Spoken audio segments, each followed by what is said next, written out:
guys, welcome to another recap of The Amazing Race. Last time the showgirls were eliminated. Alright, so they're in Indonesia and they have to get their asses to Phuket, Thailand. Or Phuket, as everyone was calling it, which I know is not right. Tommy and Andy decided to help out Lawrence and Zach, which really was no help at all in the end, but everyone was flying out to Phuket through Jakarta. Why the heck didn't Tommy and Andy and Lawrence and Zach book their connecting flight right away when they booked the flight to Jakarta? Because by the time they did go to book it, that flight was full. So they had to take an extra flight through Bangkok to Phuket. But you know what? In the end, it didn't matter because the floating dock that they had to get to, it didn't open till 8 a.m. in the morning. So everyone was equalized. So, alright, unless you were under a rock, you don't know about the tsunami that happened around Christmas time a few years ago in Phuket.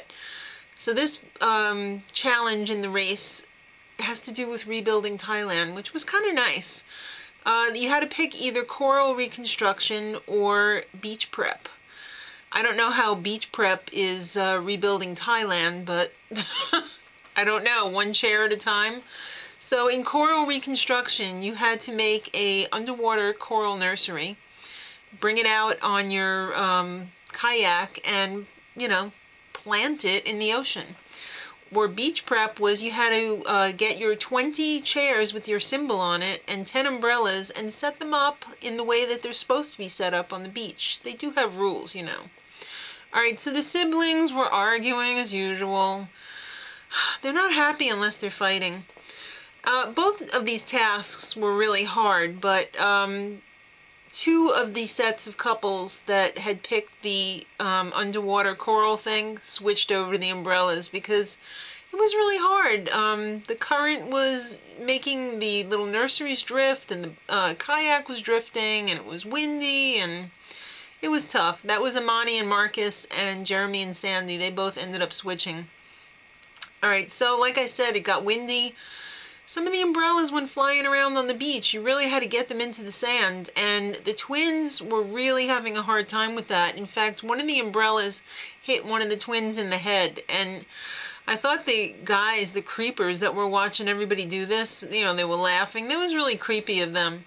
It wasn't cool. Alright, so the funny part about it, though, was that they thought they were going to ace it because they were ocean lifeguards. What setting up chairs and umbrellas on a beach has to do with being an ocean lifeguard, I have no idea. When they said that, I thought they were actually doing the coral nursery, but that I would think would have been something that's easier for them since if they're lifeguards, they probably know how to swim really well, especially underwater. But who am I to say? Alright, so after you finished that task, you had, the clue told you had to navigate to what matched up like on this symbol that they gave on like a necklace, and it was these two giant rocks that were sticking out of the water, and the clue there said it's a roadblock. Who wants to be king of the hill? That was climbing a rock wall, and that looked really hard when I first saw that because it was definitely completely vertical, but you only had to climb up to a bird's nest, which was still pretty high up. It still looked like it was at least halfway up. But Andy busted it out. He made it look like it was no thing. Ernie and Cindy got lost, actually just even going to the two rocks. There was a lot of mistakes this episode by a lot of the teams. I don't know whether they're just not reading the clues or I don't know. But Bill, also the grandpa, climbed the rock really fast. I was shocked at how easy it was for most of these people to climb the rock because I know I would have had a lot of trouble doing it. So the pit stop for this leg of the race is a floating village, and more specifically in the floating village, it was a floating soccer field, which looked pretty interesting, but where does everyone sit? In the water? And there was no like fence around it, so it's really easy to kick the ball out. What do they use, a Velcro ball or something? I don't know, but Andy and Tommy came in first place yet again, and they got a pretty sweet prize. They got $5,000 each. Not $5,000, $5,000 each. Thank you. Justin and Jennifer came in second. Jeremy and Sandy came in third. Lawrence and Zach, what the hell? You two are sailors. How do you not know how to navigate? It's like one of three things. Either the compass was faulty, they just don't pay attention, or they suck at navigation. I don't know, but they came in fourth place.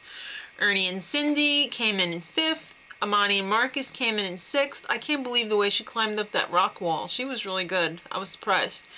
Bill and Kathy ended up squeaking in seventh place right before Liz and Marie. And it was their lucky day because it was a non-elimination. They were all ready to whip up some tears, but Phil said, no, it's your lucky day. But you know what happens, kids, when it's a non-elim. You have to do a speed bump next time. So next time, they're going to be in Bangkok. And elephants! Do you know how big an elephant craps? You should look it up if you don't, because you would be surprised. I don't know what that has to do with anything, but just think about that till next week. Till then, much love.